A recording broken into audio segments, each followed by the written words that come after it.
Hello everybody, welcome back to another video. In this video, I'm going to tell you everything that you need to know about the Ride or Die event during the Stargazer event. Everything from how strong you need to be to clear all the different types of missions, whether you need to do code B, A, S, or X, what the differences are between them, how the boss fights are, what the rewards are, what are these Kazakh's energy fragments. Everything you need to know about this event is going to be in this video. This event has re-released, so it's not the first time that we're seeing this, but there are some differences from last time and this time that are very important. So if you're somebody who did the previous event, then you should still stay tuned because there are some changes, obviously. And of course, if you get some sort of value from this video or any of my other videos, I want to remind you to subscribe. It's a great way of supporting me and the channel, and also pull up to the live streams, whether it's on YouTube or Twitch. And of course, join the Discord so you could join the community and get help with anything you need on this game. With that all being said, let's get right into it. So the first thing you gotta do is press on the start tab and then press Ride or Die. There's going to be a little bit of a cutscene, I think, after you talk to Libe over here or something, but it's very short. And then you'll be in this room. So basically how this room works is there are two NPCs for the shops, and there are different currencies. There's the silver coin shop and there's the gold coin shop. Now you can get silver coins and gold coins from killing the bosses and from the end of the week rewards. And you can also convert bronze coins into silver coins by pressing on this special tab here. So just a quick overview of what's really good in the shops and what's not that worth it in the shops. We'll go through each item. So the flames are very good in the silver shop, in particular the black flames and eternal flames. I would say these are probably the highest value items here. Everything else is, okay, but not that crazy. Like, you don't need power elixirs. The droplets could be okay, but they're not high prio. Magic powder pouch, not that crazy. The medal of honor is not that good because it's only 1,000 honor per item. It's not like the big one that's 10,000 honor per, so this one's whatever. Mysterious essence powder, Magnus metamorph potion, horntail chair, damage skin slot expansion coupon. I mean, none of these really matter that much. Mysterious essence pouch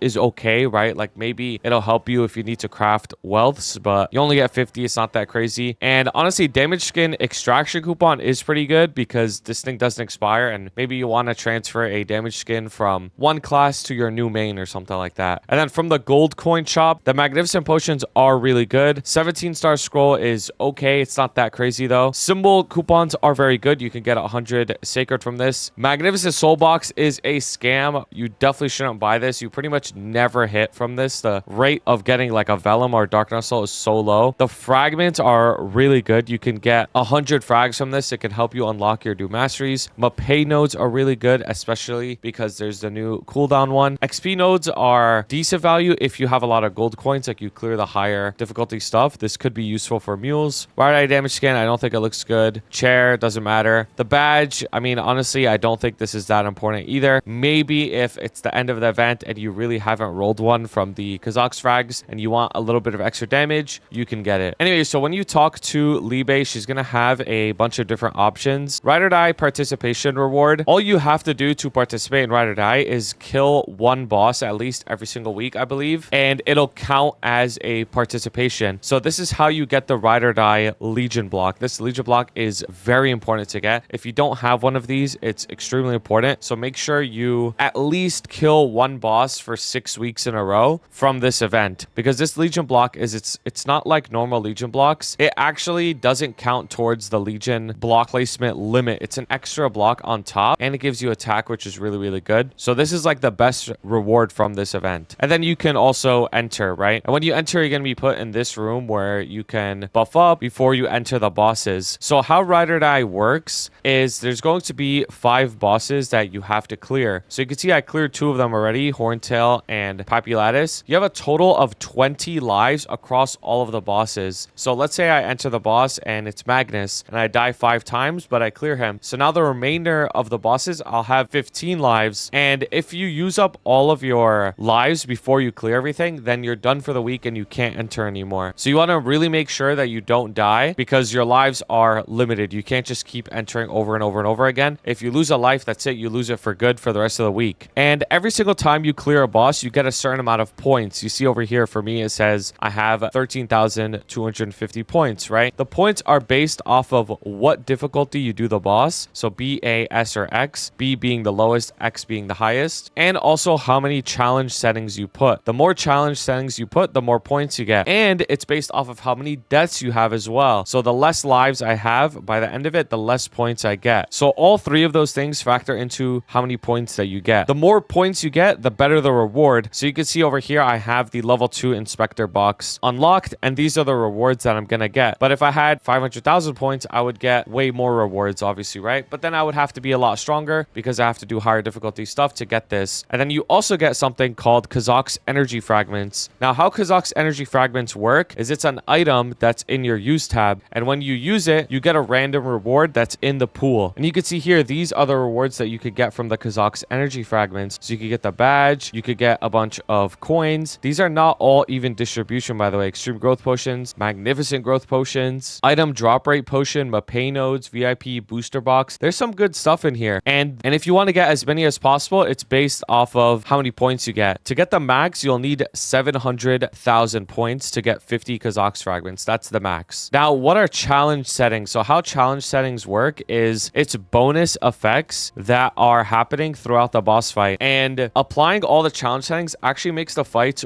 way harder. It's to the point where, like, if you don't one burst the boss when you have max settings, it's going to be really, really hard to clear it without dying. Typically, when people put on max settings, they either are able to one burst the boss or at least two burst the boss, because staying in there while all the challenges is happening is very hard. These are what the challenges look like. So for example, there's some that like teleport you to random locations, make you take more damage, they make you bleed, so you're taking constant damage. There's ones that heal the bosses. This one is so annoying as well. And many others. There's just like a lot of crazy shit happening at the same time when you have all the challenges set. But you get way more points when you do this though. Are you looking for a new browser? You should definitely try Opera GX then. With my link down below, you could download it and try it for free. You don't gotta buy anything. And let me tell you about it real quick. So for me, I put a wallpaper on the browser of the MapleStory mages just because I think this picture is really nice. It also has a bunch of shortcuts to any website that you want to go to. There's a sidebar that's actually really useful. One of the main things that Opera GX has is called GX Control, where you can limit the amount of RAM and CPU usage that certain websites have, or even network usage so your computer and your browser runs faster. It also has other integrations like Twitch or Spotify that allow you to just play your music so you don't even have to have the apps open themselves. And you guys might have heard that uBlock Origin just got destroyed off of Google Chrome. So Opera GX offers its own ad block that's really good. It's just built into it. Toggle it on and then you have no ads for whatever site that you're on. It even has a built-in panic button in case you're looking at something that, hey, maybe you shouldn't be looking at. Press the panic button and it's gone. Just like that. Anyways, like I said, thank you Opera GX for sponsoring. If you want to try it, link down below in the description. It would help me out a lot. Appreciate you guys so much. Enjoy the rest of the video. Now, a good tip, so you know, is clearing a higher difficulty with only one challenge is way more points than clearing a lower difficulty with max challenges. So if you're somebody who's thinking like, oh, maybe I can't one burst code A, but I could clear it within like 10 minutes or something, then you should still do code A even at low challenges. It'll be better than code B at max. So now the next part of this is how strong do you have to be to clear each difficulty? Now, the first thing that I want to say is there is practice mode. Please use the practice mode. That is better than any quote unquote recommended combat power or anything like that. Using the practice mode, select whatever boss you want, the buffs you need, and the difficulty with the max challenges. That's going to be way better than anything else. But because I know people aren't going to use the practice mode anyways, I want to give you general recommendations that I would say for each difficulty. So for code B, if you're somebody that can solo CRA, it's going to be very easy for you to clear this. Code B's difficulty is very, very low. Like, it's designed for new players that don't have any damage at all. You can still do it even at like below 2 mil CP. Like, it's crazy how easy it is. Code A is what I'm doing personally on this character. This character is at 42 mil combat power. This is what my Hexa looks like. And I've been doing code A. Now, code A for me, it takes me 2 or maybe 3 bursts depending on the boss. So that's my full origin burst, fully buffed, and then another burst after, and then maybe another burst if the boss is extra tanky, because not every single boss has the same amount of HP. They're all like relative, they're all close, but they're not the exact same. Now, to be fair, I could do code A at even less damage, but it would just take much longer, obviously. So I would say for people that are code A, you at least want to be strong enough to solo like hard Damien, like bare minimum. And then you could probably try doing code A. And then for code S, you're definitely going to want to be over 100 mil combat power, over 120 mil combat power. So the reason why that's the case is over here on my Lara is 150 mil combat power, right? And I'll show you what it looks like on my Lara on code S. Let's try code S. Let's try like Vellum, for example. And this is at 150 mil combat power. My Lara has max nodes. It actually has pretty good Hexa as well for the level. And I have a Roar 3. So like I have an okay amount of burst.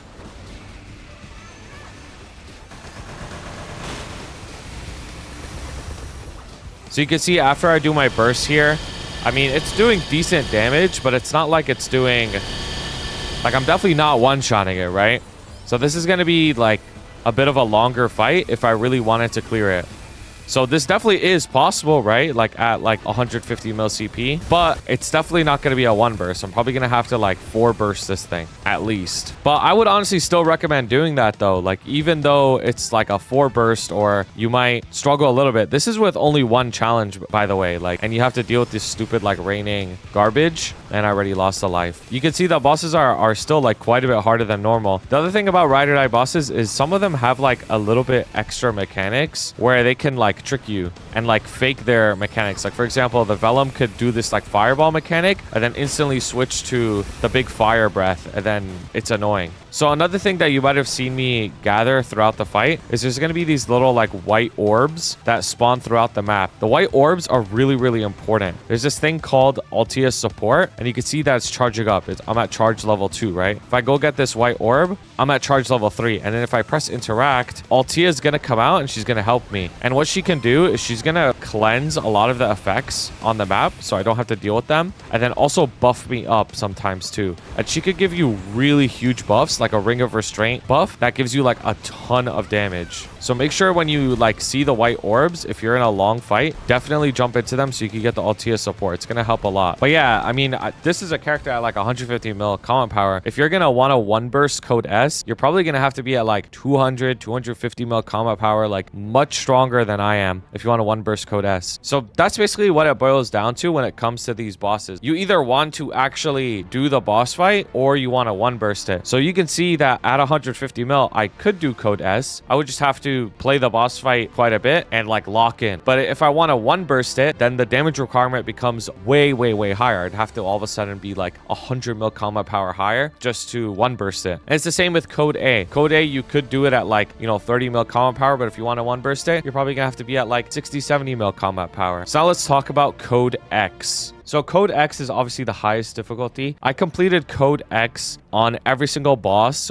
with max challenges. So the absolute max that you could get. And I did die 10 times total. So with 10 deaths, code X max settings, I was able to get 1.2 million points. The max is 700k. You don't need anything higher than that. I just wanted to see how high it can go. Now I did die 10 times because honestly, it's harder than you might think, even at code X. Like some of the boss mechanics are really annoying with the challenges. Like they're very, very annoying. But the tricky part of code X is you can only do it with your weapon, secondary, and emblem. So for me, with my weapon, secondary, and emblem, I'm at 38 mil combat power, and I'm pretty much able to one burst all of these bosses. Now, if I do my burst properly, it's usually a one burst, but if I don't do it properly, then maybe there's like 10% HP left. Now, keep in mind, you can't use like Oz rings or anything. This is just your raw weapon, secondary, emblem damage, and I was able to one burst it. So the code X bosses don't actually have as much HP as code S, but because you only have your weapon, secondary, and emblem, it still makes it really hard to do. Now, obviously, I have, really high Hexa as well, and I have really high Legion and all this stuff, so I'm not like the average 38 mil combat power person. So I would say for code X, you're going to have at least a really good weapon, secondary, and emblem, probably really good familiars. My familiars aren't that good, and really high Hexa to do it. Now, if you want to max out, this is really important. If you want to max out and get get over 700,000 points, you're going to have to do a code X at least one, because that's what it's going to take to get over 700,000 points. You could do at least one code X and then the rest code S at max challenges, and then you'll max out. But if you only do code S, you're not going to get the full 700k. Now, to be honest with you, you are not getting this max box if you're not doing at least code S and probably one code X, which kind of sucks, to be honest, because the lower tier boxes